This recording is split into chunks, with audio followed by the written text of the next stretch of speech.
Superbad, but with 6th graders. Did it work or was it just dumb? Let's get right into this and find out.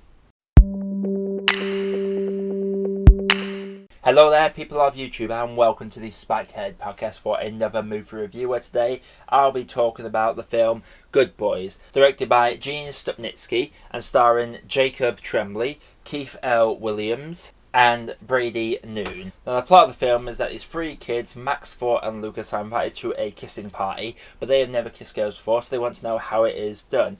So Max tries to steal his dad's drone, which his dad has banned him from using, and tries to spy on people kissing. And as a result, the drone ends up getting destroyed, so they have to buy a new drone. Now, because of that, a lot of shenanigans do ensue, including a chase to replace some stolen, missing Molly as well. That has gone to the police, and there's just a lot of shenanigans that do ensue in this film. Now, before I begin, guys, if you do like what I do on this channel, feel free to hit that like button and please subscribe as well. It would really help the channel a lot. And let me know your thoughts about the film down in the comments below. But without further ado, let's get right into some positives here. So first things first, the bond between Lucas, Max and Ford is brilliant. I love the chemistry between the three, whether they're overreacting together or laughing together, or even when they get serious, they do work really well together. For three kid actors to carry a whole film, regardless if it's a raunchy comedy or not, that is a really tall feat when we know what a lot of kid actors are like. Jacob Tremblay is definitely proving himself to still be one of the great up-and-coming actors, and Keith L. Williams, I would say, is the big highlight of the film as the moral compass role of the group. And all the side plots on this are really good as well. Aside from chasing the Mandy for these two college girls, which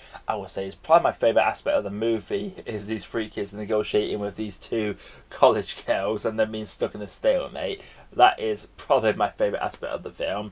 But aside from that side plot, there was also a side plot with Lucas's parents getting a divorce, and Max is trying to kiss a girl he really likes, and he likes to sing music, but he wants to get in with the cool kids, so he pretends to disregard music and not be what he is. There are a lot of great, hilarious scenes. It's a comedy, and it does its job as a comedy. It makes you laugh. It is highly enjoyable, and when it gets deep towards the end, it is really good as well. I will say this film does rely a little bit too much on shock comedy, and I will be completely honest, I may not find it as funny on a second viewing. I feel like just the shock of seeing these kids pulling out butt plugs and be like, hey, here's a necklace, is what gets us with most of the loss. It's a lot of shock comedy, which unfortunately, if you know the shock's coming, it's like a jump scare. If you know it's coming, it's not going to affect you as big the second time round. So I feel that's going to make the film suffer on repeat viewing. But if you take away the comedy and look at the sole story of this film, I believe it does have a lot of rewatchable value to it, just because it just gives you a nice nostalgic feel of the friends you had back in high school and how you are likely never going to hang out as you get older. It does address that in a really deep sense. I said my only real big problem with this film is a lot of it is, while it's a raunchy comedy, it is played into realism. You can buy a lot of stuff that happens, but three kids taking on a whole frat house of college guys, that does expand the suspension of disbelief just a little bit. Big negatives? I don't think there's really many big negatives I can say. This film does what it says on the tin. It's a raunchy, Superbad-esque comedy with kids not knowing what drugs are, what sex toys are, what alcohol is. There's a whole scene where they're cycling up, having a couple of sips of beer, and that is probably the most relatable thing ever. Having a sip as a kid of just a small bottle of beer and thinking you're wasted, that takes me back. That takes me back way back to when I was like 12 years old. So I did appreciate the film for that. And in terms of the performances, guys, like I've said, Jacob Tremblay is really good in it. Keith L. Williams is probably my favourite actor in this. He definitely plays the straight edge character very well indeed. And Midori Francis and Molly Gordon, they play the two college girls that are after the Molly. They are hilarious to watch. Midori especially, she's the one that, because Molly's character is the one that sort of, yes, it's dumb, can we just do it? Midori's the one that sort of gets on the kids' level in terms of the absurdity of things, and that I found really enjoyable as well.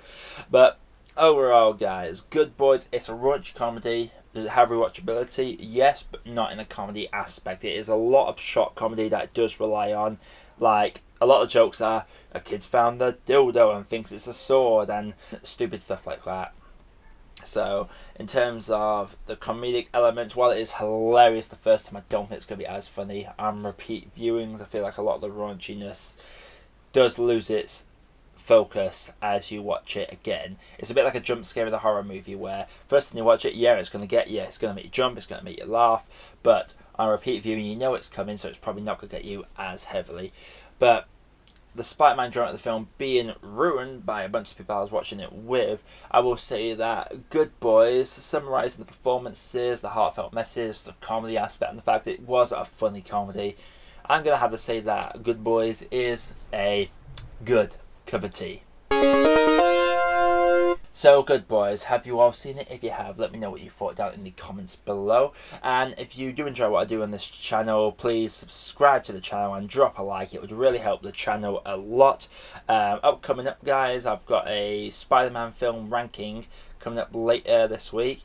And you follow my social medias as well. Link below. There is a poll for a past film I'm going to be reviewing this Thursday, so keep an eye out for that one. But until next time, guys, this is that Spikehead Podcast, signing off.